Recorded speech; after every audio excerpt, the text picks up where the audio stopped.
Look at this photograph of the Biltmore Estate. This house, with its massive lawn and fountain, represents a high watermark of Gilded Age wealth, sitting in what appears to be a pristine mountain wilderness. But if you peel back the grass of that lawn, you don't find untouched soil. You find an earth heavily moved and disturbed.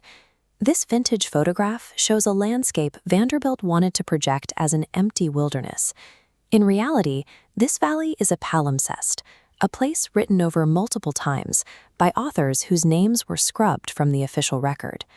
That groomed surface is really just the most recent layer of the land, a covering for a much older and more complex human geography.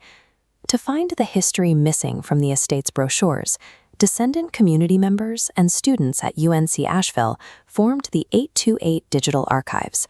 This diagram illustrates their methodology. Instead of relying solely on the official deeds, the vision presented, they are excavating the suppressed layers of the past using alternative records and oral histories.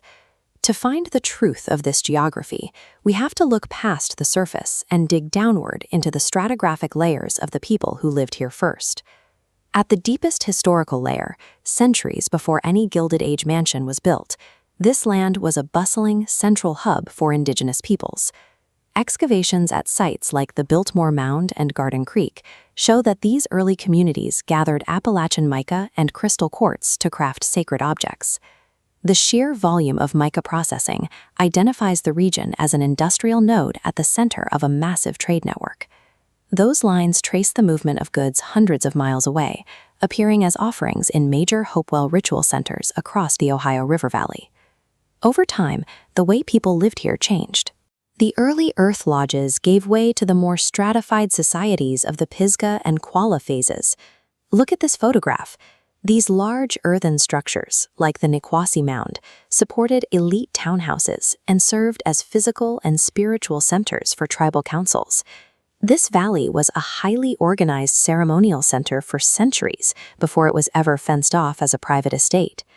Moving up the timeline to the post-Civil War era, we find another layer. Between 1869 and 1874, African-American freedmen purchased land here that had previously been part of large plantations and earlier Cherokee territory. This community was known as Old Shiloh. It was a thriving neighborhood of around 30 families, anchored socially by the Shiloh AME Zion Church. When George Vanderbilt arrived in 1888, he began a massive effort to buy up these specific Shiloh parcels to create his 125,000-acre estate.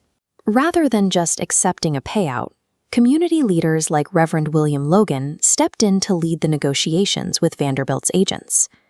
Logan negotiated for the physical relocation of the people, the church building, and even their graveyard to a new site, now known as New Shiloh. But the cost of this displacement was high. Families like the Whites were once independent landowners, but saw their descendants become the gardeners and laborers for the very estate that had uprooted them. The creation of Biltmore didn't just move people, it actively absorbed their labor while erasing their history to create a myth of an untouched wilderness. While the physical buildings of Old Shiloh and the ancient mounds were paved over, the memory of those places stayed alive through the oral histories passed down by descendants. Look at these vibrant lines. Today, the Shiloh Community Association and university researchers use digital mapping to project the original boundaries of the indigenous mounds and Old Shiloh directly over the modern estate map. By digitizing alternative records, like headstone surveys and personal family memories, they are providing proof of the communities that the official brochures left out. These tools and specific research links allow you to begin tracing your own local history by finding the deeds and oral records that are often missing from the public record. Wealth can cover the ground with a massive lawn, but through collaborative archiving, the land will always keep its own record, and descendant voices are finally ensuring it is read out loud. Thanks for watching. Please join us again next time for more history from the mountains. Don't forget to like and subscribe,